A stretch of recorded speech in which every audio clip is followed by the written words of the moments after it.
Okay. Good morning. Good morning, everyone. And welcome to this session on fast diseases diagnostics. I'm Kirill Krstevsky and very pleased to be your moderator in this session. In today's session, we will explore and discuss the advancements in diagnostic tools and strategies that are aimed at improving performances and accessibility of fast disease diagnostics. We'll start with insights of validation of different ELISA kits, highlighting the diagnostic performances of these assays across different species. Then we will explore the potential of interferon-gamma release assay for the early lumpy skin disease detection and monitoring of immunity. This will be followed by presentation on the diagnostic challenges, highlighting the need for methods to adapt to emerging FMD viral strains. We will then have our first round of questions and answers, and we'll be welcoming questions from the audience that the first four speakers will respond. In the second round of presentations, we will hear about the development of new assays, real-time testing innovations, and solutions for field-based diagnostics that either meet or have the potential to meet the demands of real-world application. Finally, we will hear about the follow-up work on the cost-effective and safe protocol for shipment of FMDV samples using lateral flow devices. We will conclude this session with a second question and answer session.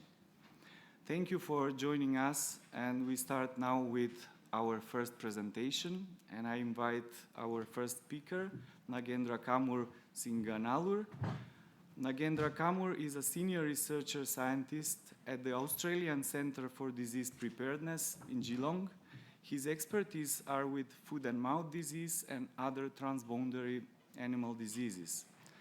He has a vast experience on handling live FMD virus, molecular epidemiology, classical virology, including identification of candidate vaccine strains, development and validation of diagnostic assays, immunology, and vaccinology. Today, he will be presenting on validation of two commercial FMD NSP ELISA assays for use in small ruminants. Indra, the floor is yours. Thank you. Good morning, everyone. Hope we have the caffeine to keep us awake for another 2 hours.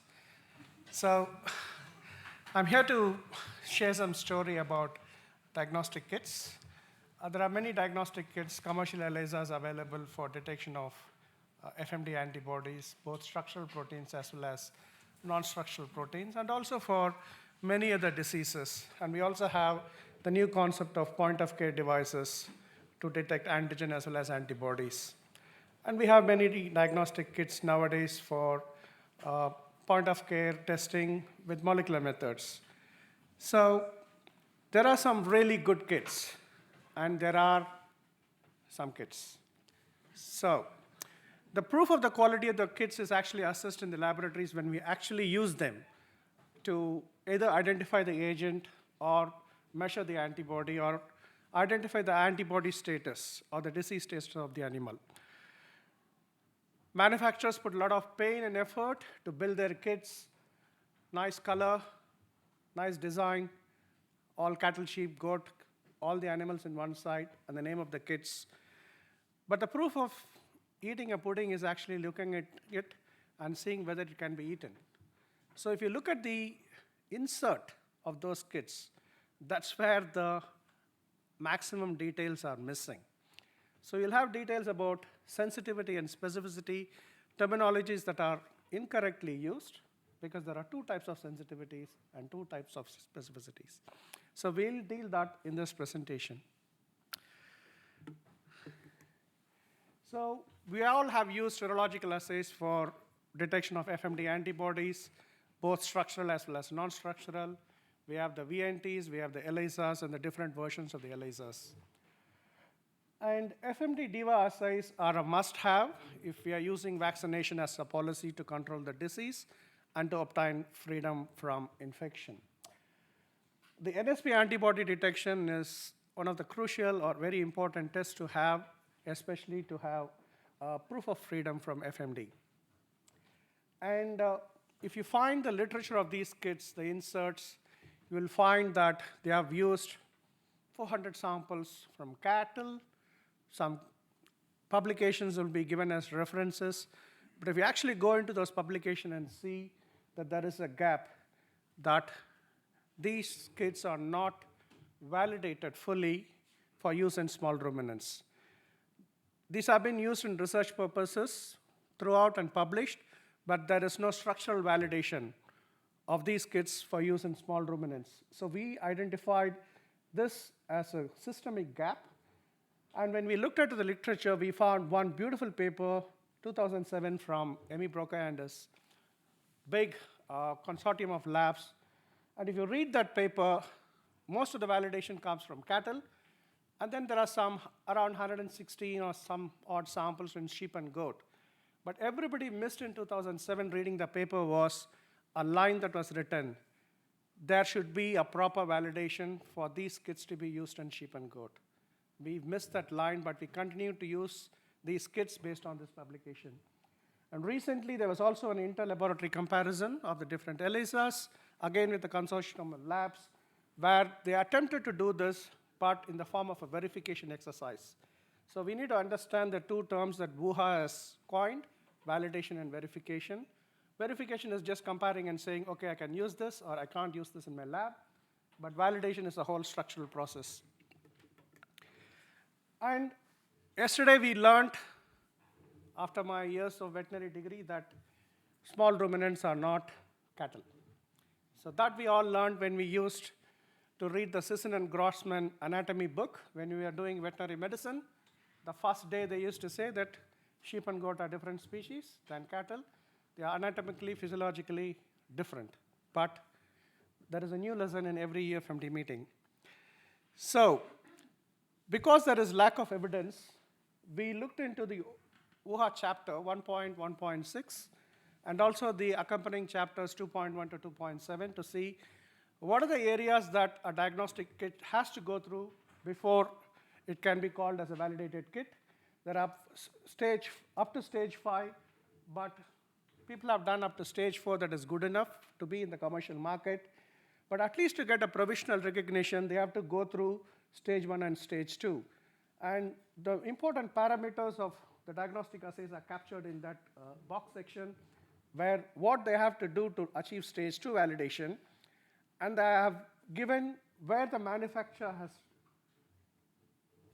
completed those assay requirements and where there are missing elements. The missing elements are in the repeatability, analytical sensitivity, and analytical specificity, the diagnostic sensitivity and specificity, and also the progressive reproducibility of the kits in different labs and conditions. So our attempt was to use seep samples from different laboratories that we collaborate with through the GFRA.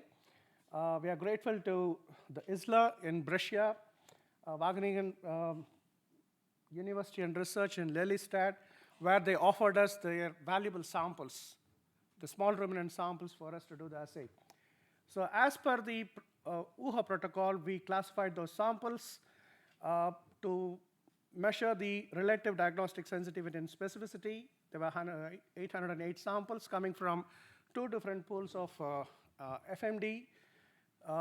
Pool 3 had 1 country and pool 4 had 2 countries. I'm not giving the countries here. I'm sorry about that. Also, we had longitudinal sensitivity based on experimental samples where the animals were vaccinated or unvaccinated and challenged over a period of time, and then collected those samples to see when actually you can detect the antibody titers. What is the first date?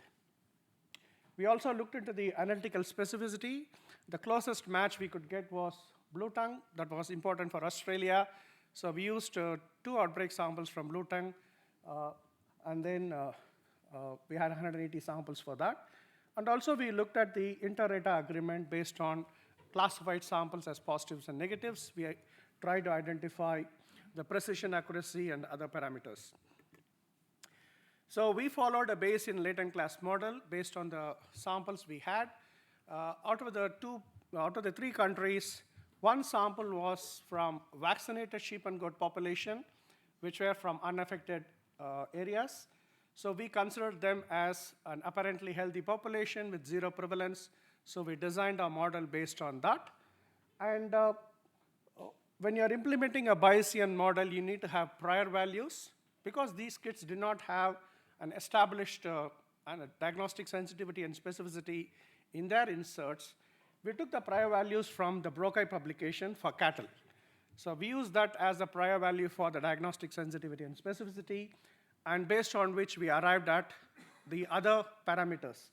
So because we bought these kits by paying money, I can put their names. So I'm giving the names of those 2 kits. And these are the relative diagnostic sensitivity and specificity. Because it's a Bayesian model, I'm giving you the median value and the quantiles. And then, as such, if you look at those kits, they are equal in their performance.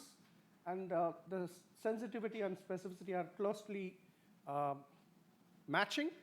And even though the median value is different, the quartiles actually overlap each other.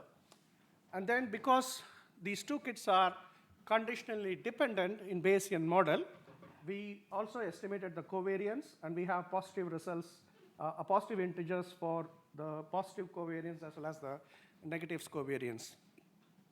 And this graph shows us the pre- and post-test posteriors density of the different parameters that we checked.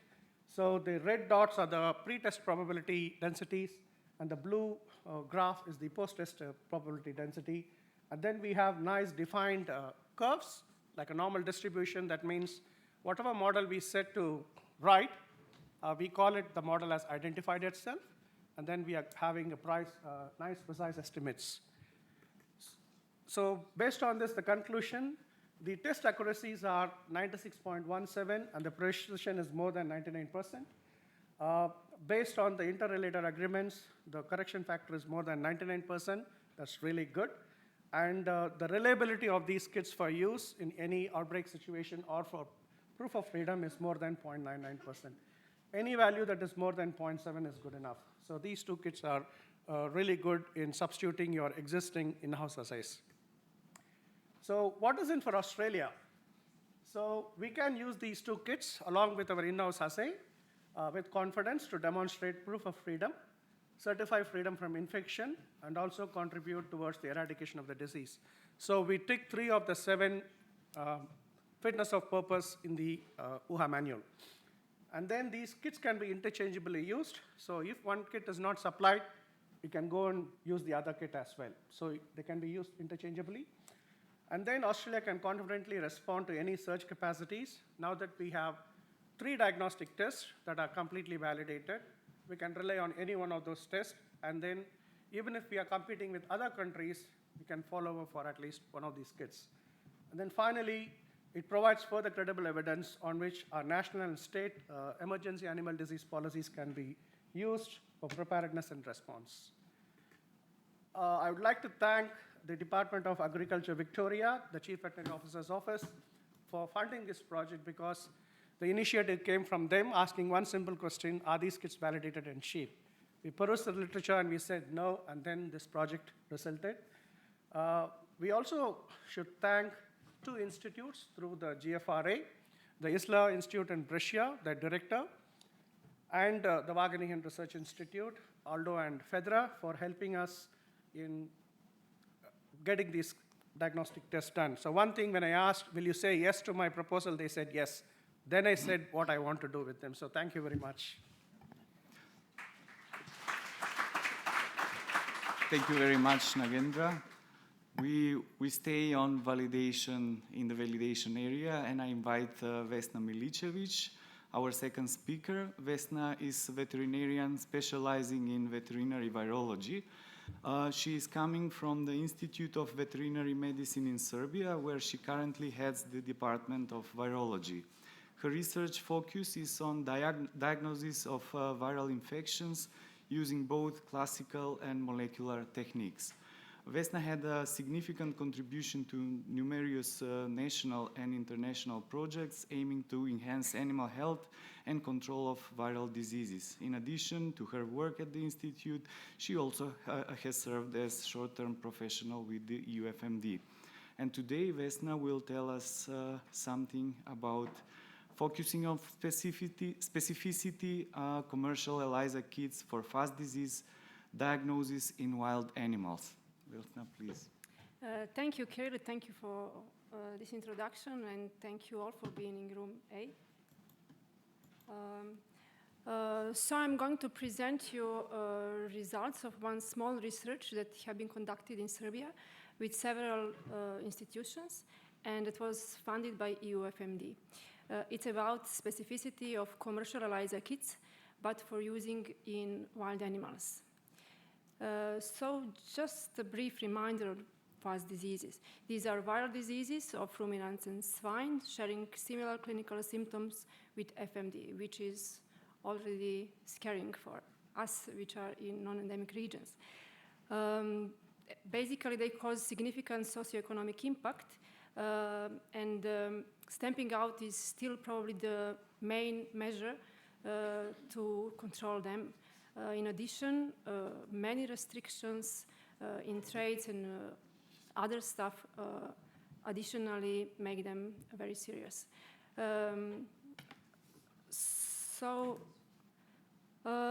Despite many efforts in terms of preventing them from spreading, risk is still here, and the main risk factors are proximity of endemic regions, then presence of competent vectors in our countries, but also very intensive movements of animals and humans across borders.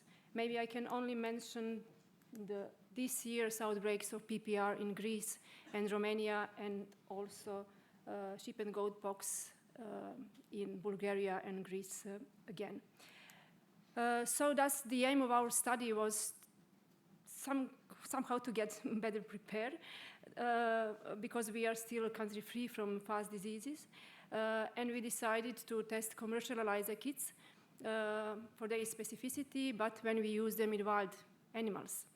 Why in wild animals? Primarily because they are always neglected when we are talking about surveillance activities, and they also can play significant roles in diseases epidemiology. Why diagnostic specificity? Primarily because it's a very important input when we calculate sample size or do other calculations. And it's very important to have kits of high specificity because we assume to get as less as possible false positive results. And why in Serbia? Because we are, as I said, free from these diseases, and this was maybe the last chance to test some of these diseases with our samples as a negative reference. During the hunting season 2022-2023, we organized sampling, which was conducted by hunters and hunters associations. We collected samples from wild ruminants and from wild boar. We collected 325 samples from 4 different species of wild ruminants and 100 samples from wild boar. In the lab, we tested kits for 4 diseases: FMD, PPR, Rift Valley fever, and sheep and goat pox, using 8 different kits from 4 producers. Our approach was to, in case of getting positive results after the first test, do retest the sample. In case of repeatedly obtained positive results, to inactivate samples at 56 degrees for 30 minutes, and to test it again. In case we got again positive results, we assumed this sample as false positive. Diagnostic specificity was calculated using standard formula as a ratio between true negatives to sum of true negatives and false positives. So moving to the results, basically we got very good results regarding specificity after the initial test. Almost all kits, actually except 2, had specificity more than 98%. Now you will see when we look individually disease by disease. For FMD, we tested 3 kits, IDEX, IDVET, and Prionics, all NSP ELISA kits. And you will see that IDEX had specificity of 100% only after initial testing. IDVET and Prionics almost reach 100% specificity, but only after serum inactivation. Actually, Prionics kit had the lowest specificity among all kits and among all diseases, nearly 94%. For PPR, we tested Ingenasa kit and IDVET kit. Ingenasa had 100% specificity after the initial testing. IDVET reached 100% after serum inactivation. Almost the same for Rift Valley fever ELISA kits. Ingenasa had 100% specificity after initial testing, and IDVET almost 100% after serum inactivation. Only one kit was tested for capripox viruses as the only one available in the market, and the same pattern of increasing diagnostic specificity after the second test and after serum inactivation was seen here. So after serum inactivation, we obtained 100% specificity for capripox virus ELISA kit. So let me share with you what we could conclude. We found these results very useful, that may be incorporated in contingency plans and diagnostic protocols when calculated sample size, for example. We also recommend serum inactivation probably before running the ELISA because it saves time for sure, but also it's the way how we can obtain the maximum of specificity. We also found these results useful to complement our disease-free status recognition. And this was the only small part of validation of these kits for using in wild animals. Sensitivity is something to be done. But what else I wanted to share it with you is, which is not a part of these results, but what we could see is that the specificity significantly varies between lots. And it's something to have in mind when running the ELISAs, that if you test same sample with different lots, you probably can get different results. So at the end, I just want to say big thanks to our collaborative partners, especially people in the field who collected samples for us, and also UFMD again for supporting and funding this research. And thank you for your attention. Thank you very much, Vesna. Thank you. I now invite Nina Kresic. Those attending the virology session yesterday would remind that Nina is a scientist at the Unit of Exotic and Vector-Borne Diseases at Cienzano. Her work is focused on the immune responses to experimental infections with capripox viruses and the modes of their transmission. Nina is currently engaged in developing and employing tools aimed at assessing both cell-mediated and humoral immune responses related to experimental infections and vaccinations. And the title of her presentation is LSDV Infection and Vaccination of Cattle Induces Fast, Strong, and Prolonged Cell-Mediated Immune Response as Measured with Interferon-gamma Release Assay. Nina, the floor is yours. Thank you, Kirill. Today I will speak briefly about immunoassays for lumpy skin disease diagnostics and focus on, of course, IGRA assay. So today, past or active infection against lumpy skin disease is usually measured with focus on humoral immune response. We often neglect cell-mediated immune response, but we should remember that it is a crucial part of immune reaction to infection. So today, humoral immunoassays, they should overcome some diagnostic bottlenecks, such as, for example, late or even absent seroconversion upon vaccination, or absence of functional antibodies, especially pronounced after vaccination. Currently in use, there are several immunoassays in the field of lumpy skin disease. The most used across BSL-2 laboratories are, of course, ELISA tests, and there are two tests which are pretty good, but they can be used in BSL-3 settings.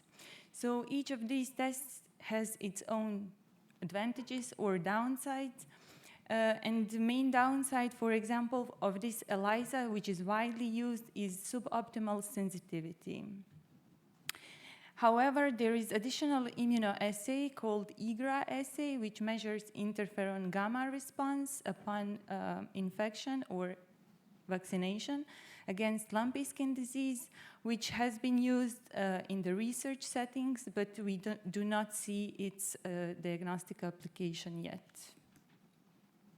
Here on this timeline, you can see the time when each of these tests is capable to detect immune reaction to infection or vaccination. As you can see, already after 5 days after infection, we can detect measurable interferon-gamma response. Very limiting is that ELISA detects the antibodies relatively late. Most often, this is around 21 days post-infection or post-vaccination, and that is significantly later than, for example, IPMA test, which is really sensitive immunoassay. So I think we have right to say that there is still a need for a fast, easy, and accurate diagnostic test that would allow early detection of immune reaction to LSDV, and if possible, to be applicable in BSL-2 conditions. So let's see if interferon-gamma assay can fulfill these requirements. Briefly, this test detects specific interferon-gamma release upon restimulation with live or inactivated antigens. And to understand it, I will just quickly go over CMI response development. So after infection or vaccination, vaccine antigens or infectious viruses encountered by professional antigen-presenting cells. These cells then present these antigens to naive T cells within the lymph nodes, which drain the site of infection or vaccination. And then these cells start to clonally expand. They develop different effector functions that will be used to fight the infection or to mount the post-vaccination immune response. Small proportion of these cells, they develop into memory cells, and these cells, they can be detected over a long period. These tests can be done on whole blood samples or on PBMCs. It's really simple. It's just restimulation of the sample with a specific antigen of interest. Here we are speaking about lumpy skin disease, and then overnight incubation. And the next day we are detecting interferon-gamma with ELISA kit. IGRA is very well known in the field of tuberculosis. There we can see commercialized tests used even for human diagnostics. Today, ELISpots tests are also on the rise, and IGRA found its place today in other diseases as well. So our aim was to evaluate diagnostic sensitivity and specificity of IGRA upon vaccination and infection. We aim to evaluate the best matrix for this test and to see which stimulus could provide the optimal results. Of course, we used whole blood or PBMCs. And as IGRA antigens, we had 4 specific antigens, 2 live LSDVs, 1 belonging to 1.2 clade, so classical strain, 1 recombinant lumpy skin disease strain, and then we also did heat inactivation and UVC irradiation of the recombinant strain. We aimed also to learn about the development of CMI response upon LSDV infection and vaccination, and that's why we used 2 different strains. So the reference samples, they originated from vaccinated animals, 7 in total. They were vaccinated with live attenuated needling-based vaccine, and 5 infected animals, they were infected with 2.5 clade recombinant LSDV. We collected, as I said, whole blood on heparin tubes, and also we collected serum samples to perform comparative analysis between seroconversion and IGRA. And here are the results. Here in this graph, I'm showing the results for heat-inactivated LSDV as a stimulus. So here we can see that interferon-gamma response is detected already at 7 days post-vaccination, and by 10 days we detected the response in all animals. There are also phases, clear phases in the development of CMI response. Of course, this is indirectly. So the expansion phase, and then followed by the plateau phase, and first signs of contraction visible at 21 days post-vaccination. Here, it's also visible from the graph that PBMCs support higher secretion of interferon-gamma, and this was found significantly higher. The overall sensitivity of the test was 97% for whole blood and 100% for PBMCs. Specificity in whole blood was 100% for all 4 stimuli, and 80% for in PBMCs for heat-inactivated and UVC irradiated antigens. If you look in the graphs for the remaining antigens, it's really remarkable that all the other antigens gave a very similar response, and moreover, all our animals provided very uniform responses over time post-vaccination. So we can conclude that immune cells primed with needling-based live attenuated vaccine equally react to heterologous LSDV from 1.2 and 2.5 clade strains during the plateau phase. And the results post-infection, again, 2.5 heat-inactivated LSDV as stimulus. Interferon-gamma response is detected at 7 days post-infection, and it is already at its plateau. So in the literature, it was reported that interferon-gamma can be detected already after 5 days. So our data support this. Probably we would be able to detect it also at 5 days, but this time point was not included. Unlike post-vaccination, here after the infection, we see that the interferon-gamma response is really prolonged and sustained throughout the infection. This could indicate that this kind of response is really needed to clear the infection. For the whole blood, specificity was really remarkable. We didn't detect any false positives. However, in PBMCs on day 0, we are detecting some false positives. And again, for all the 3 rest stimulus, the results were highly similar. Again, animals were responding really uniformly. And now the results for seroconversion. As we can see, already at 7 days post-vaccination, we are detecting seroconversion in 1 animal, and at day 10, all animals seroconverted. Antibodies were not detected by VNT and by ELISA, but with IGRA, we see that in some animals, CMI response preceded antibody response. For post-infection group, again with IPMA, very high seroconversion from day 10.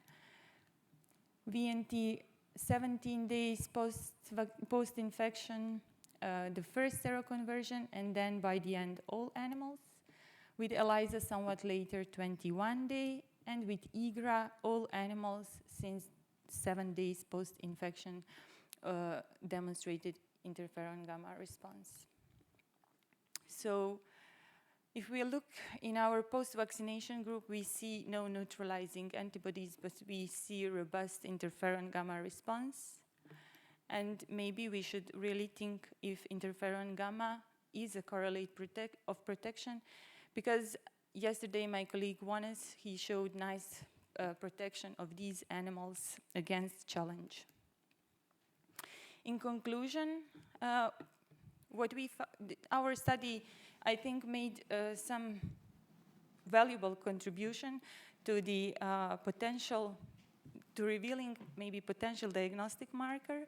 So we see that if we use whole blood in combination with heat-inactivated LSDV, we can securely implement this test in BSL-2 laboratories. Heat-inactivated stimuli, they provided better sensitivity of the test at early detection and for early detection. And yes, interferon-gamma is detected in all animals post-vaccination and early post-infection. It is sustained. So I think we have right to think of it as a potential diagnostic marker. What our study did not investigate, but it will be investigated in the future, are the samples from different epidemiological situations and contexts. We also need to evaluate the test in detection of memory response, but for this we already have some indication from the literature that memory response was already detected after 1 year and 1.5 years in cattle. And that is it. I thank to all my colleagues for a nice collaboration, and to you. Thank you very much, Nina. Thank you. I now invite our next speaker, Valérie Mioulet. Valérie leads the diagnostic group for vesicular diseases within the World Reference Laboratory for Foot and Mouth Disease at the Pirbright Institute. She has extensive experience in high containment virology and quality assurance, and she manages the virus collection and supply of reagents to laboratories worldwide. Valérie is an experienced trainer and ran the FMDV diagnostics training course for applications worldwide. In addition, she participated in and led in vivo studies for novel and dangerous pathogens such as highly pathogenic avian influenza and Ebola virus, and published many papers in peer-reviewed journals. Valérie, the floor is yours. Thanks for that. Thanks, everyone. I'm just going to try and keep to 8 minutes, which is going to be a challenge, and talk about diagnostic testing challenges and trying to keep up with FMDV. There we go. So just to introduce everyone to the sample set that I looked at, and that's the sample submissions to the WRL since June 2005, and that's just over 10,000 samples. No huge surprises in what the panel looked like. The origin of the samples is mainly Africa, Middle East, Asia. Sample types, mainly epithelium suspensions, some cell culture supernatants. And on the little graph at the top, you can see the sample numbers for each one of them, but also the number of isolates that were generated from each sample type. FMDV GD is where samples were genome detected only, so PCR positive only, no isolates. And the NVD and GD is the no virus detected and no genome detected. Species samples, again, no huge surprises. The vast majority are from bovines, followed by caprines and suids. And then the very last graph shows the number of samples collected per year. And again, no great surprises, but there's been quite a decrease in the last few years, unfortunately. So when samples come to the WRL, they'll get prepared, and the first thing that happens is virus isolation. Up until June 2021, we carried out virus isolation using primary BTY cells and IBRS2 cells. We had to move on in June 2021 and switched over to the LFBK cells. The advantage of the BTY cells used to be that they were usable for 4 weeks after preparation. They were primary cells, and they were very stable. The way in which the cells looked, well, you could actually differentiate between CPE from FMD or any viruses and cytotoxicity. They were actually very useful in that respect. However, they were very time-consuming when it came to preparation. You would have issues in procuring FMD-negative thyroids in FMD-endemic countries. For us, the single biggest issue was that they led to musculoskeletal problems in staff, and that was what forced our hand, essentially. You also cannot use them for isolation of pig-adapted FMD strains. In combination with the BTYs, we used to use the IBRS2 cells, and that was for the isolation of pig-adapted FMD. The problem with them is that they are persistently infected with classical swine fever. So we've now switched to this single cell line, the LFBKs, and they have a similar susceptibility to FMD as BTYs. They're also susceptible to all strains of FMDV, as well as other vesicular viruses. However, one of the problems they came with was that we did have to clean them of a BVDV, which came along as a little friend. And you can see there's no huge difference in the number of isolates that we have recovered from either systems, although it's not exactly a particularly good comparison. Following on from samples that are positive by virus isolation, we will set up antigen ELISAs. Our frontline ELISA is a polyclonal antigen ELISA, which allows for the detection of the 7 serotypes of FMD and SVD.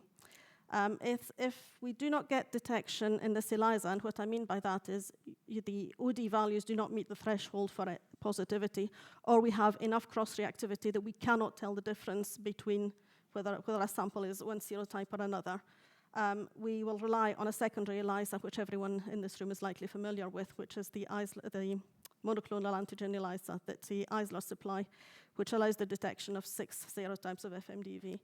And if everything fails with the first two, we will rely on a tertiary antigen ELISA, which is based on integrin and monoclonal system, which allows for the detection of 7 serotypes of FMD.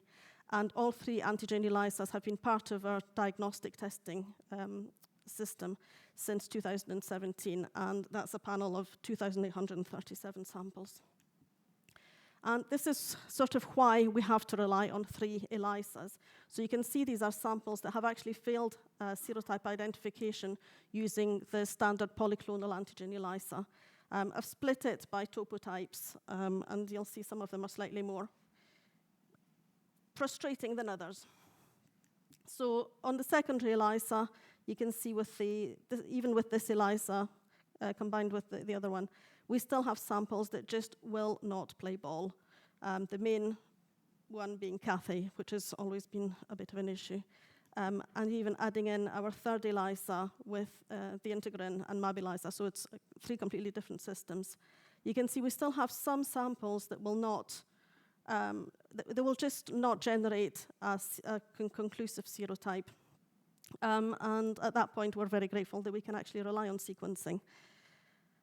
So following on from antigen ELISA, well, actually in parallel, we would also do real-time PCR. And since January 2007, we would set up duplicate RNA extraction and 1-step RT-PCR on each nucleic acid extraction. That means that we end up with 4 separate CT values for each sample. It gives us quite a lot of confidence in the results that we report. However, over the past few years, come on, you do want to do this. Over the past few years, we've noticed a decline. Sorry, it will go back now, really? Ruining all my surprises. Apologies, there we go. Try not to touch. Sorry, I'm touching far too many buttons at the same time. Need to get toys out of the way. So these are samples that were all positive on the 3D assay. However, over the last few years, we've noticed that we're getting more and more samples that are negative on the 5' UTR assay, and that can be either in red where they're completely negative, or the CT values are within the inconclusive range. Sorry, are you going to switch? Yes. Looking a bit more closely at what's really... Sorry, evidence of incompetency on the podium. So on the top left corner, you've got the comparison for the average values on the 3D on the y-axis, and then on the x-axis, you've got the average CT values for the 5' UTR. On the left diagram shows all of the results for serotype A, and then focusing on one of the lineages that's been more of a problem, or topotypes, is the Africa G4. And actually 52% of these samples have not been detected by the 5' UTR. It just completely fails on these. You can actually wonder, does it really matter or does it not matter? Because within a year, within each year, you can see on the bottom left, that's the proportion of the samples we will have received within that year, and it's less than 10% at most. On the right of that is back to the diagram that I showed previously, where you can see the proportion of those samples that were actually either inconclusive or negative by the 5' UTR. The next few slides follow the same pattern, and it's looking at, will it do it? So much excitement. So East Africa 3 follows a similar pattern, and actually in this case 15% of East Africa 3 samples are not detected by this, the 5' UTR assay. And if it will switch to the next slide, there we go. SAT2/7 again is similar issues. So we have 43% of SAT2/7 samples which fail to be detected by the 5' UTR assay. And the latest kid on the block, which is the SAT2/14, which emerged in 2022, and you will have heard all about it from Antonello yesterday, for those of you who went to his talk. In this case, 54% of the SAT2/14 samples were actually not detected by the 5' UTR. So essentially, FMDV is an ever-evolving virus which will always present challenges for diagnostic tests such as antigen ELISA and real-time PCRs. This is just to say it's really important to have redundancy in all diagnostic assays. Relying on one of them can actually leave you open to missing important cases. The 3D RT-PCR has a high diagnostic sensitivity, and over this sample set, it came to 99.3%. And obviously, the 5' UTR RT-PCR diagnostic sensitivity is much lower, with a decrease seen over the last few years. The increased use and development of lineage-specific assays as additional tools is helping in some ways, but they also come with their own limitations and can't be used as a sole replacement. And just to say a big thanks to the people in the WRL at present, but also past, because they helped generate this data set. DEFRA, who fund us, along with EU FMD, and the biggest thanks has to go to everybody who takes the time to collect and send us samples for all of this work to be possible. Thank you very much. Thank you very much, Valérie. It was great, yeah, on time. And please join me for the first round of questions. I also invite, yeah, please sit here. Invite Nina, Vesna, and Nagendra. Okay. So we will.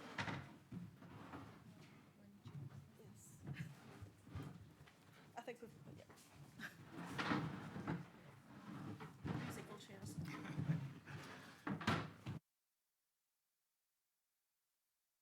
About 10 minutes time to ask, yeah, 10 minutes for the audience to ask their questions to our speakers. So, Michael, I see your hand. Ooh, this will be... No. Michael. Thank you very much for these interesting presentations, and thank you in particular, Valérie, for this look under the hood of the WRL. That's always much appreciated. I noticed that all your comparisons were always these are the samples that the 5' UTR assay misses, or these are the samples that the polyclonal antigen ELISA misses. So for me, the conclusion would be, well, then just stick with the 3D or stick with the TPI Eisler. So what about the reverse? Unfortunately, our frontline assay, so when it comes to the ELISA, the frontline assay is the polyclonal, and that's always the first one we'll do. We don't do all three of them in parallel. So if we start to do it, either switching to the Eisler ELISA, we might find we have a different set of issues. And it's the same with the integrin. If we switch to that, we would find we would probably have a different set of issues. So the message really is you don't have a perfect diagnostic test in that sort of space, because FMD is something that changes a little bit too much. Can someone please stop it? And as for the PCR, we are seriously thinking of stopping the 5' UTR, and that's part of the justification going through this exercise. Thank you. I think Labib was raising raising his hand. Thank you. Thanks to all the presenters for the nice presentations. I have one comment and one question, if you know me. One comment regarding the presentation by Vesna. Indeed, I think we recommend, in our lab, we recommend to hit the sera before doing the ELISA, the competition ELISA or block on ELISA, in particular block in ELISA, because when you have a bad serum that is immobilized or contaminated by bacteria, that happen usually even when you take samples from bovine, from farms, not only from wild animals. So you have contamination, and we have demonstrated with the work that was did in our lab, that when you have sera contaminated and immobilized, you can get no specific reaction, and you can get false positive results. So our recommendation is really you have to heat the samples before this. My question is to Valérie. Thank you, Valérie. Regarding when you said that some percentage of samples that are missed or are not detected by 5' UTR, and I agree that maybe there is some evolution of the virus that maybe in this area you have more mutation that you cannot detect. But is this percentage, when you say samples, is different samples or samples from one outbreak or samples coming from different years? Because if it's samples coming from the same outbreak, but some are detected and others are not detected, for me, maybe it is not an evolution of the virus, but only maybe because the primers, or I don't know. Because as you know, the 5' UTR primers are degenerative primers, so maybe batch to batch you can have some difference in the constitution of the primers. Thank you. So the answer is sometimes we do, sometimes we don't, which is really quite unhelpful. So yes, sometimes you'll see in a whole batch the 5' UTR will just completely fail.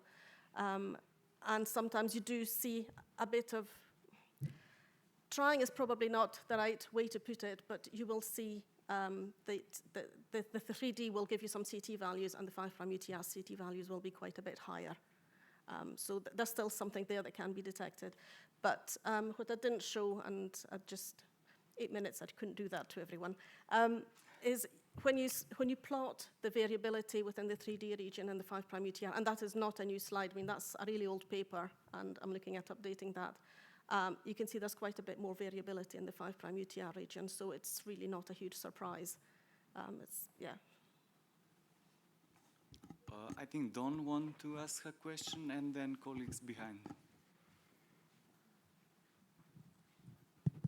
Yeah, this is a comment and question to Vesna and Nagendra. I mean, thank you very much for both your papers. I think they both provide us with very useful information about how these tests would be used, and like you've already identified, there are obvious gaps in the validation of these tests, which, you know, when you're able to test sera like this, I think it provides some very useful information.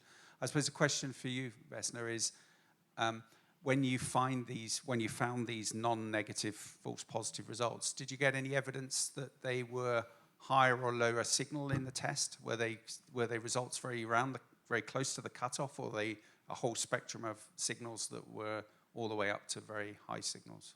The majority were just around the cutoff, so not very positive.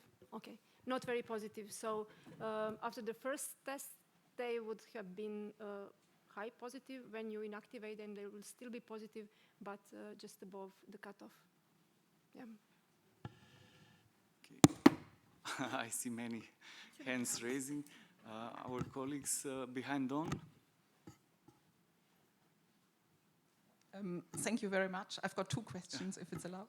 So the first one is for Nina on the IGRA. What's your thought in when it then comes to the step to use this as a diagnostic test? Because when we take longitudinal samples from vaccine studies or infection studies, we have the luxury of having a day zero sample. And then you can obviously see that there is an increase later on, but you also had this issue with some of the samples with the PBMCs where you had a signal in the day zero samples. And then when you switch of that becoming a diagnostic test, you often don't have that luxury. You don't have a day zero sample, you have a single sample, and finding that cutoff when you really declare that test positive.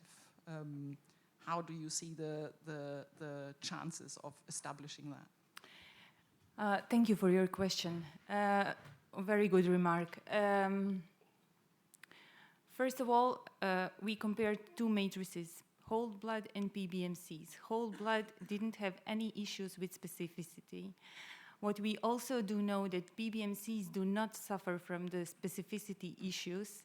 This is demonstrated in the wells where we monitor non-specific signal, where we use only PBS as stimulation. There you don't have any baseline, or 3 samples reacted very, very low positive. For these specific results that I showed, we assumed that here there was a contamination during the technical procedure in the laboratory. That cannot be excluded. This is one thing. The other thing is that we additionally explored the specificity of PBMCs for lumpy skin disease in another trial, and there we got really nice results. PBMCs were really specific. They didn't provide any unspecific reaction to lumpy skin disease. But in diagnostic settings, I don't see PBMCs becoming a matrix. That's really something for the research. Although they provide really nice and high responses, if you see our false positive reaction was really low comparing to the plateau levels in PBMCs. But whole blood is something that you can just use as it is. And it gives sufficient signal to detect it and to be sure that your result is a positive one. So I would recommend whole blood as a diagnostic matrix. Thank you very much. And then I have a question for Valérie with the... But we were at breakfast together. You could have asked me. Then I didn't have the question yet. For the 5-UTR assay, what is your thought in terms of if a diagnostic assay, which is used by a lot, starts to miss quite a few strains in terms of recommending when to update the assay? I mean, could it be recommended that primers and probes need updating, and what is a threshold, you would say, in terms of missing samples that maybe a test needs updating? Not too sure that threshold is the right way to look at it. I think if, based on some of the samples are just not coming up on that test, and it's based on topotypes. So I'd look at what's circulating and what might be likely to come to you, and decide whether or not you think it's actually appropriate to carry on doing that assay. But the 3D assay is actually very reliable, and that is really the one that we would recommend. If you're only going to do the one, I'd say that's the one to go for. Okay, thank you. We can take only one last question. The colleague over there, please raise your hand. Okay. And I'm sorry, we can continue the others. You can meet the speakers between the sessions for your additional questions. Okay, thank you to all the presenters. I have actually comment for Nina. I think that it's very interesting, the correlates of protection for interferon-gamma and the lumpy skin disease. But I think that thinking on the matrix, probably the problem with the PBMC is also that you somehow equalize the conditions of the animals. In the whole blood, you may have animals that they don't have the same number of white blood cells, for example. And in that way, we will get a more accurate picture of the immune response that you might find in this animal. I don't know if I am unclear with this, because with the PBMC, you always use a fixed number of cells, irrespectively of the condition of the animal. So that's also a plus for using a whole blood sample as a matrix. Thank you for your comment. That was not clear from my presentation, but due to limited time, I didn't go into the details. The setup of this comparison is based on variable PBMCs count, which resembles the count found in whole blood. So we didn't put in each well the same amount of PBMCs each time. Rather, we used the proportion of PBMCs found in the defined amount of the blood. That was the only way how we could evaluate physiological variations found in whole blood and see if this has any effect on PBMCs. And yeah. Thank you very much. Thank you for your questions, and thanks again to all our speakers. We now move on with our next presenter. Our next speaker is Guillaume Girault. Guillaume has dedicated over 11 years to researching highly pathogenic and zoonotic bacterial diseases such as anthrax, brucellosis, tularemia, and glanders. He currently serves as a project leader at the FMD National European WOA and FAO Reference Laboratory at ANSES in Maison-Alfort, France. His expertise lies mainly in molecular biology, genomics, and phylogenetics. He oversees the EURL work program, which encompasses epidemiological studies across various countries, development of diagnostic tools, and training activities for both EURL and UFMD. His work aims to enhance the understanding of circulating FMDV strains and to improve global FMD control. Guillaume will now present on development of real-time RT-PCR assays for the rapid characterization of FMDV. Guillaume, the floor. Good morning, everyone, and thank you, Cyril, for the introduction. So today I will show you part of the work we are doing at the European Reference Laboratory at ANSES concerning the development of real-time PCR assays for characterization of FMDV. So all of you know that foot-and-mouth disease is a highly contagious disease caused by foot-and-mouth disease virus, and it still represents a threat for zone free from FMD. And as you can see on the map here from the recent events of FMD in the world, several of these outbreaks have been caused by serotype O or serotype SAT2 virus. Foot-and-mouth disease virus has a single-strand positive RNA genome, and it's very, very high genetic and antigenic variability that characterize this virus. 7 serotypes have been described, and this is the highest level of discrimination. If you want to go further into the discrimination level, you can go to the topotype level, then to the lineage level, and then to the sublineage level. When we talk about the geographic distribution of FMDV, Don has already made a nice talk yesterday, and actually there are 6 serotypes that are circulating globally in the world. They are segregating in 7 pools from East Asia to South America. And this is very, very complicated to predict the spread of lineages between the pools and also over a long distance. So this is why the identification and the characterization of the circulating strains is so important to understand the transmission pathways and also to identify the future lineage that may cause a threat to the different countries. So as I mentioned, I'm a part of the European Reference Laboratory for FMD. And in our work program, we have a task dedicated to the development of molecular tools for FMDV typing. So actually, if you want to identify the circulating strain during an outbreak, the sequencing of the VP1 gene is the most accurate way, definitely. But we think this is very, very important also to follow in real time the circulating strain during an FMD outbreak. And to do this, we think that real-time RT-PCR is a tool of choice because it's not so expensive.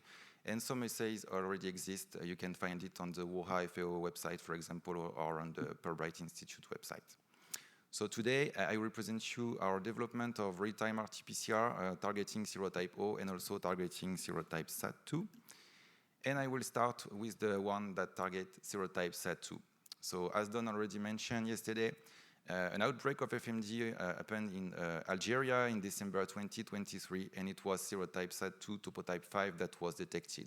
So it was really, really unexpected, as the last report of this particular topotype was in 1991 in West Africa. And we think it was so important to develop a PCR system specific to SAT2-5 that will allow us to follow the secondary outbreak in Algeria. So the first thing we did was to retrieve VP1 sequences from public databases, so from FMD base or also from NCBI database. We aligned the sequences all together to find some specific zones for designing some primers and probes. So we finally did a design in silico, and then the idea was to test this scheme in vitro. So we have multiple criteria for the development, and we decided to adopt a specific strategy and not to test all the samples we have in our collection. But the first thing we did was to targeting the strains that are circulating in the same area, in this case in North Africa. So we targeted the O East Africa 3, A Africa G4, SAT27, for example. We decided also to target the molecularly related strains, so it means the same serotype, SAT2 in this example. It was also based on the availability of the samples, for sure, because we did not have all the sequence and all the isolates that are available in the world. And we decided to make a focus on recent samples also, because you may know that foot and mouth disease virus has a very high mutation rate. So it means that strains that were circulating 20 years ago are quite different from the ones that are circulating right now. So we decided to develop this system using an endogenous control, which is the beta-actin, and you can see the curves here on the right part of my slide. And this system was very, very good because 100% of our SAT25 samples were detected using this scheme. Including RNA from isolated virus, but also from field samples, and no detection from other serotypes and other topotypes. So it was quite interesting. And this scheme also gave us the opportunity to detect SAT25 in Burkina Faso samples, as mentioned by Don yesterday.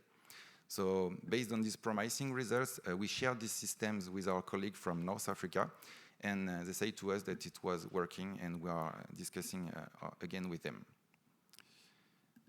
After this promising scheme, we decided to make a focus on another topotypes, which is O East Africa 3, which is a topotype that is present in East Africa, but also in West and North Africa right now, as you can see on the map, due to some jump between countries. And these particular topotypes was the cause from recent outbreaks in Tunisia, but also in Nigeria and Libya. We use the same criteria for the development, so strains that are circulating in the same area, same topotypes, same serotypes, and so on. And we also developed this system using the beta-actin as an endogenous control. So in this case, 94% of our O East Africa 3 samples have been detected. Just one late CT was not in our case. And we observed one cross-reaction with one sample from O West Africa 3. So it was a quite old sample, but it's important to mention it. So these results are quite promising, but of course, as you can see, we have not tested a lot of samples, so it required more field samples to be fully validated. And the last system I want to present to you concerns O Middle East South Asia SA 2018 lineage, which is an emerging lineage since several years right now, and that threatens Southeast Asia and that may represent a threat to European Union.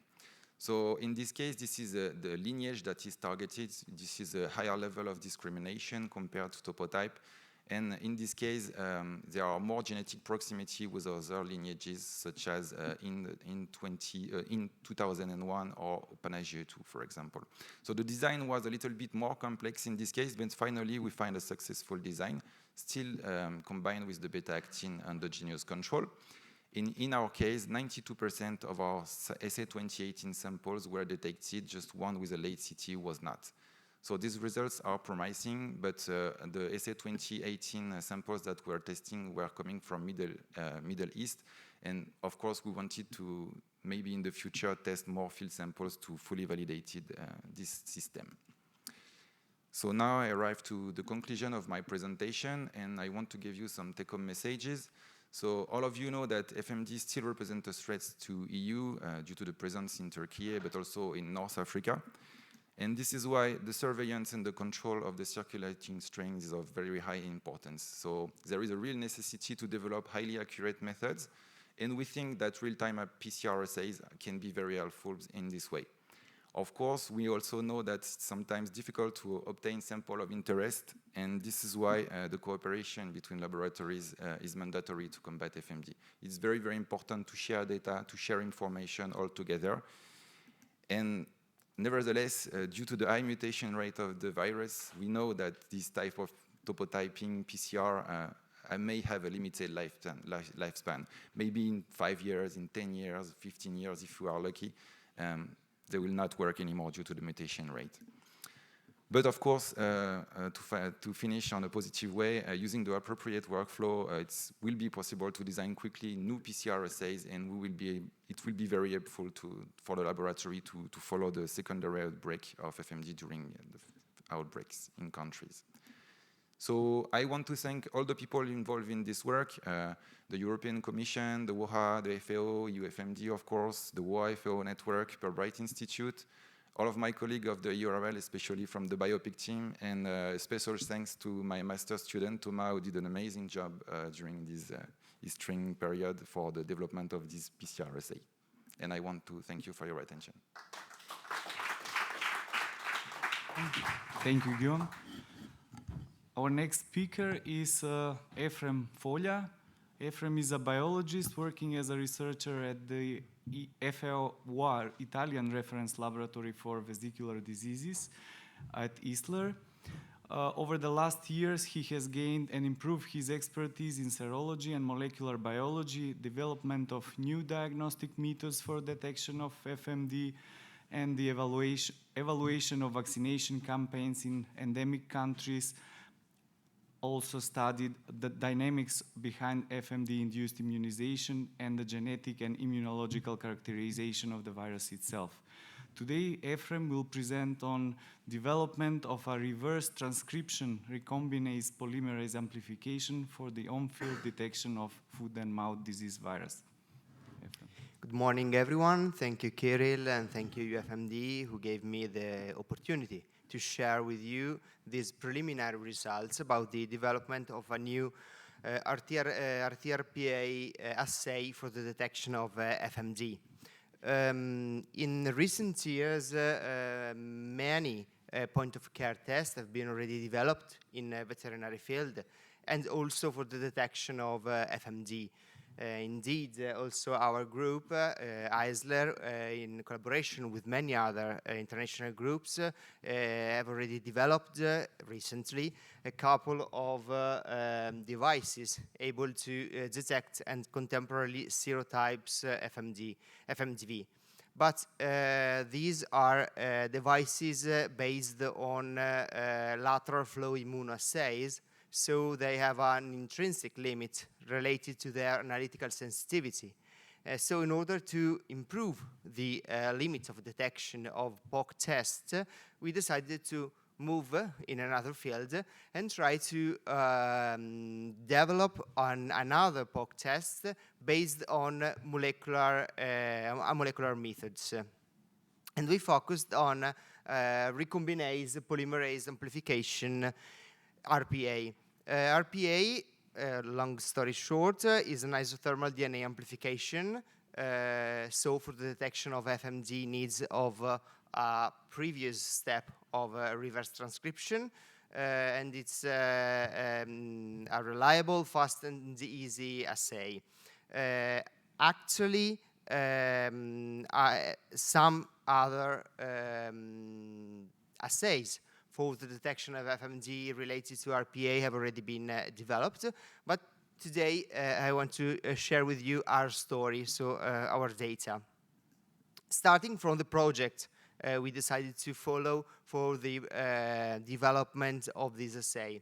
So we thought to develop an assay using a FAM-conjugated forward primer and using biotinylated nucleotides. In this way, the amplification will produce DNA molecules with a double conjugation, easily detected using also some commercial strip. Indeed, we used commercial strips produced by Millennia Biotech. The first step of our work was to develop a laboratory-friendly reaction. So starting from the well-known real-time RT-PCR for the detection of FMD, we designed a couple of primers targeting the coding of a 3D gene. And we performed the reaction in a unique mix. It's commercial kit produced by Twistamp DX, and with the addition of a reverse transcriptase for the RT step, 20 minutes, 42 degrees, and the detection of the results by electrophoresis. We tested 6 out of 7 serotypes. We are not manipulating serotype C, of course. And we also tested other similar viruses related to FMD or to the detection of FMD, and we observed a good, we can say, a good analytical specificity of the reaction. The second step is to substitute the primer, the classic primer, with the FAM conjugated one in order to observe if any changes in the performance of the reaction will be detected. Again, we maintain exactly the same protocol, 20 minutes at 42 degrees. And here I'll show you the results of the detection by gel electrophoresis. On the left, the results using the classic primers. On the right, with after substitution of forward with the FAM conjugated one. We tested again the 6 FMD serotypes, and also in this case RNA extracted from serial dilution of a titrated virus matrix. And as you can see, even adding the conjugated primers, the performance of the reaction was good. It was able to detect all the 6 serotypes and to detect the presence of FMD even in matrix with low viral titer until 10 TCID50 per ml. The third step is to make this reaction field-friendly, because it's not field-friendly because of the electrophoresis, making the detection by the strip. So we first added the biotinylated nucleotides, which are different concentration of the nucleotides, and we choose for 2% of biotinylated DCTP, maintaining exactly the same reaction protocol, a unique reaction, 20 minutes, 42 degrees. The big issue we found in these experiments was the presence of a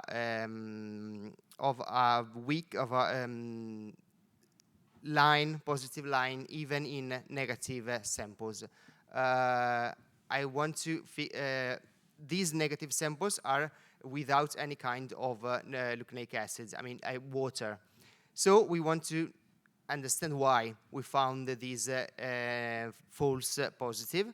And we tried the 2 reactions, the RT retrotranscription RPA and the RPA alone without any kind of nucleic acids. And we found that probably the problem was related to the reverse transcription phase.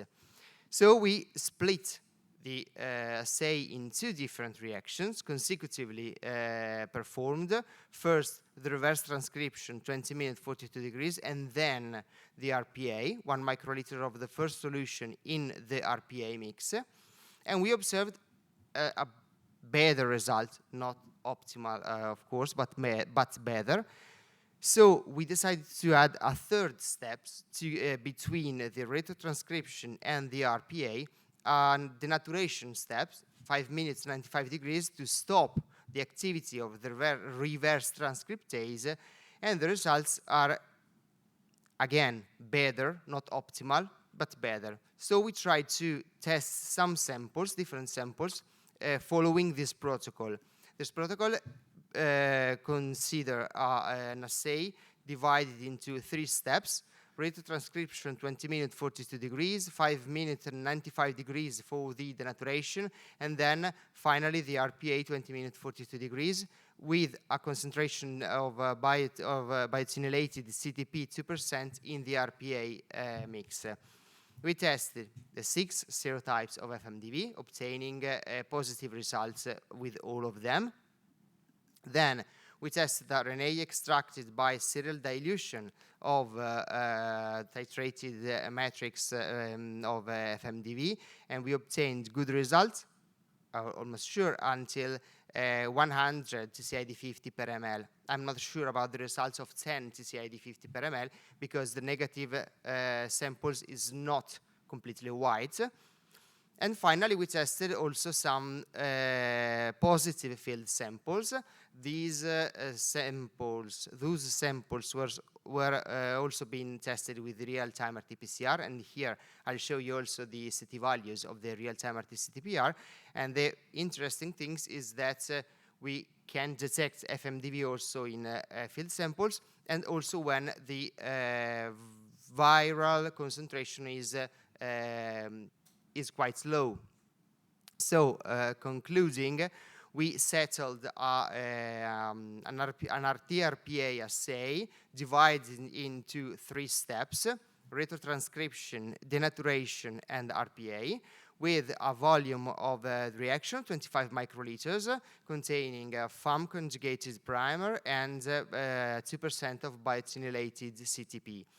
This kind of assay is able to correctly detect 6 out of 7 FMDV serotypes, FMDV until a concentration of 100 TCID50 per ml, and FMDV also in field samples, even when they have a low infection grade. There is a lot of work to do again. First of all, to reduce the unspecific results, then to try to reassemble the 3 steps together in a single one. And finally, we want to combine this RT-RPA with the dipstick-based method for RNA extraction and purification, developed by my colleague Anna Castelli, and well described in her poster that you can visit during the poster section. I want to thank all the ISLER group, especially Erika and Julia, which collaborate very close with me during this project, and all of you for your patience. Thank you very much, Efrem. Thank you. Our last speaker for today's session is Aurore Romey. Aurore is part of the biopic team at ANSES that is in charge of the FMD SVD VSD National Reference Laboratory, WA Reference Laboratory, FAO Collaborating Center, and EU Reference Laboratory for FMD. She contributes to research on animal health, and she has co-authored several scientific articles on the transmission, pathogenesis, diagnosis, and surveillance of foot and mouth disease. Her work also includes studies on seroprevalence and molecular characterization of foot and mouth disease virus. She also collaborates with various reference laboratories to improve diagnostic and surveillance methods for viral diseases in animals and in particular FMD. The title of her presentation is Safe, Cost-Effective Shipment of FMDV Suspected Samples to Diagnostic Laboratories, Evaluation of the Process on LFD Produced by Different Manufacturers. Aurore, please. Thank you, Kirill, and thank you for the organizer for giving me the opportunity to present this work. So I won't repeat the title because Kirill did it for me. Thank you. So just a reminder of the context. When you observe a clinical suspicion in the field, you just have to confirm if it's FMDV or not, to identify the serotype, to obtain the strain characterization, for that to select an adequate vaccine, and additionally, you can ask about the origin. For this, you need to submit your samples in triple packaging under dry ice to the reference laboratory, and this is really expensive. You use airplanes, and sometimes this kind of packages are banned by some airlines, and the delay and authorization are really bad stuff. So, the object of our study is to limit the cost, firstly, of course, then to accelerate the company challenge to take this package, and to accelerate the shipment of these packages. For this, you have to limit it, the use of dry ice and if possible, to not take into account the UN 2000 biosafety measures. So this is a long project started a long time ago under a FAR project funded by the UFMD in 2013. We used the LFD from Zvanova. You can use this kind of LFD in the field, on the field directly to load your samples and then to get the positive results after 15 minutes in the citric acid solution of 0.2%. You inactivate the virus, and we validated in the lab this protocol, only in the lab firstly in this project. We tested on 7 strains. The FMDV was well inactivated. The genome was detected by real-time RT-PCR and characterized by conventional RT-PCR. And after transfection of RNA, we rescued the virus. We published these works, and we switched to the following steps. So application of this protocol in the field. For this, we get helps of many partners, particularly partners acting in the field in Nigeria, Turkey, and Pakistan, but also in Denmark, in Germany, and in the Netherlands. So we designed this study. From 1 clinical cases, 5 LFDs were loaded directly in the field and inactivated in 0.2% citric acid solution during 15 minutes, still directly in the field. Then, in the lab, all the protocol, all the diagnostic analyses were performed in BSL-3 labs. So the safety of this inactivation protocol was confirmed. The FMDV genome was again detected and typed. And when the virus was rescued by RNA transfection in half of cases, that allowed the whole genome sequences and phylogenetic study, and that could allow the vaccine matching study. This protocol was chaired by the UFMD, by the Scientific Technical Committee, and this was published also. But the Zvanova company stopped the production of this lateral flow device. So we had to switch, and we selected other devices to test this protocol. Here you have the list. The 2 first are from Eisler, and they were presented in the introduction of by Efrem just before. And the 3 other are also commercial kits. They all allow the FMDV detection, and the 3 first allow the typing of the serotypes listed in the last columns.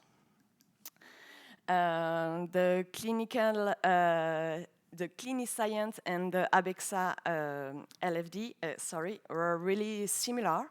When you look at the packages, they don't come from the same manufacturers officially, but when you obtain the packages, they are really similar. Instructions are similar. Everything is similar. So I think it was the same, but we do not have the real explanation. So firstly, we evaluate the sensitivity of these 5 LFDs on the selection of 6 strains. So we did not test the serotype C. And when you have a green cross, it was well detected. For example, on the first line for serotype O with Eisler LFD ref1, we detected FMD and we typed the serotype O. When it's just a dot black, that it's not, we did not test this. No, that means that was not detected. For example, for Clinisciences and the Abexa, no strain were detected and no typed, but the typing process is not involved for these two kind of devices. we have to notify that for Clinic Sciences and ABEXA lateral flow devices, the inoculum, the volume of virus loaded directly is only 25 microliters, but that for the 3 first lateral flow device, we loaded 100 microliters. So maybe the sensitivity is due simply to this difference of volume deposits. So, what is important for us is to approve the chemical inactivation efficiency. But this was totally the mess. It was like a nightmare, and when you wake up with a headache, because we obtain cytopathic defect, sometimes after 20 hours post-infection, sometimes after 48 hours, sometimes after a second or a third passage. We did not find directly an explanation. But this protocol was tested 100 times in our hands, but also in other laboratories. So, okay, what was ongoing? We decided to state concentrate and to test other conditions. We inactivate these new devices in a larger tube containing 100 milliliters instead of the 45 milliliters that we use until now, to test the inactivation in 0.5 citric acid bath instead of 0.2%, and to inactivate during 30 minutes instead of 50 minutes, and also many conditions, but these are the principles one. And the last one, to purchase just simply a new batch of citric acid powder. Okay, why not? And finally, we find that the citric acid powder is unstable beyond 3 years from opening. So it was just simply. So we concentrate on the LFD from Eisler because we get a lot of this, and to perform new tests, it was just easier. We apply this new protocol of 15 minutes incubation, but we concentrate this time on 0.5 citric acid solution to ensure the concentration of the citric acid solution. Because the 0.2% that we approved until now was the limit condition to allow us to not view cytotoxicity on cells. Even if you pass to 1% or 5% of citric acid solution, the detection of the genome is still possible after. So don't take risk and pass to 0.5% citric acid solution.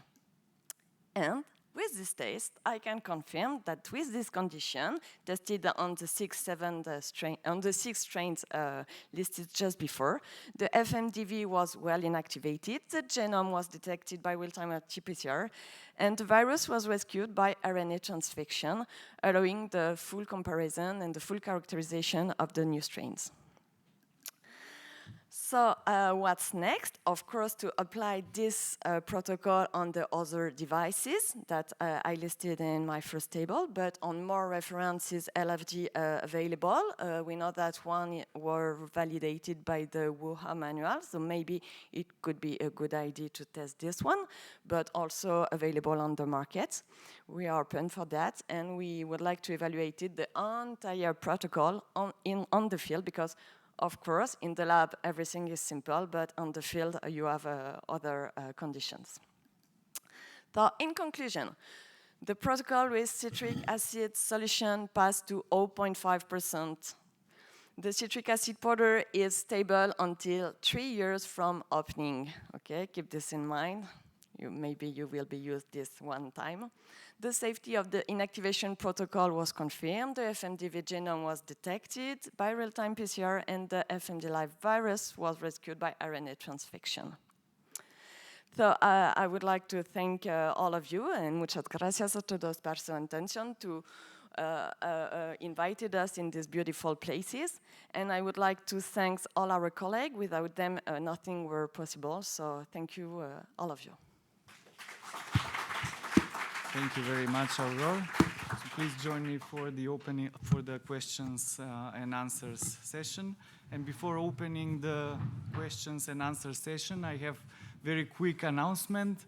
Please join us for a group photo at 2 o'clock, right after the lunch. We will take a group photo in the patio close to the lunchroom.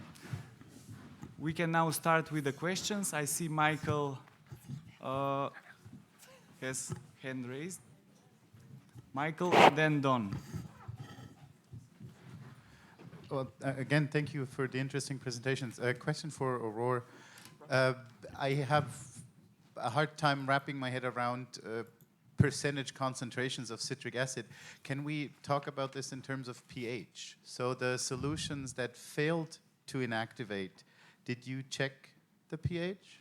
Yes, it was still around 2. I don't have the real number in mind. That's why I passed a lot of conditions and tests that I performed, but it was completely the mess. I did not understand. It was under 3, that's sure, under 2.5, but I don't have exactly the value in mind. But then it's really a complete mystery to me, because at a pH of 3 in 15 minutes contact time, that doesn't... But I thought to Labib, it's acid. I prepare well the solution. I ensure you. I check the pH. And just changing the powder was clear. Seems like another cautionary tale. Don? Yeah, thank you to all three speakers for a great series of presentations. I'm going to, if you allow me, just 2 very quick questions. One is, I think, to follow up the point from Michael, I think, to Aurore, is... I wonder whether the focus on inactivating in the field perhaps is a step too far. And I understand exactly the history here, and I see some progress being made. But even using the LFDs as they exist without any inactivation, as long as the materials can be sent under UN containment system, then you still have the massive advantage that you don't need dry ice. And the requirement for dry ice for fresh samples is hugely expensive and very complicated for a lot of countries where FMD is present. And I think that's, for me, would be a big step forward already that we should focus on, rather than just trying to get the perfect system with the inactivation in the field. And like you say, it's a very honest reflection of what's happened. But I think, these risks would need to be very carefully considered. And then, you know what I will say for the UK. Shipment of full-length RNA is still considered to be a high containment risk, and so we would never get permission anyway for UK, and I think the same true for the US, to ship into our countries without some UN IATA regulations for the shipment. So that's just a question. And then a sort of a comment, I suppose. And then the question to Efrem is relating to the RPA. Have you tried RPA without RNA extraction? So we've also tried RPA and LAMP, I think you probably know, historically, and we find that the LAMP is much more able to tolerate material that's not put through RNA extraction, and that obviously has massive advantages for field tests. Yes. We are at the beginning of really the beginning of this work. We tried the RPA without RNA extraction, without anything, and it doesn't work. We also compared the RPA with the LAMP, of course, and we are trying to understand the best way to get a good reaction. Maybe, I don't know, we are trying, because, honestly, it was not a project alone, but it's a lateral work which grew up from another project. So we found that, and we try to follow as often open science. We follow the other way. So a lot of work to do, but of course the LAMP may be a good starting point to help for better results. I mean. Thank you. Labib, do you still want to make a comment? To comment to what Mikhail said, indeed it was surprised to see that the citric acid, even with the pH of 2.3 or 4, don't inactivate FMDV. And the surprise is also, even in solution, doesn't inactivate the virus. It's really, for me, it's like not only the pH of the solution that is important for inactivation of FMDV, but maybe chemicals interaction between something and with the FMDV capsid. Thank you. Do we have another question? I don't see any hands raised, and we are 2 minutes to 1, so I think with this we can close the session. Thank you once again, and thank you, the speakers.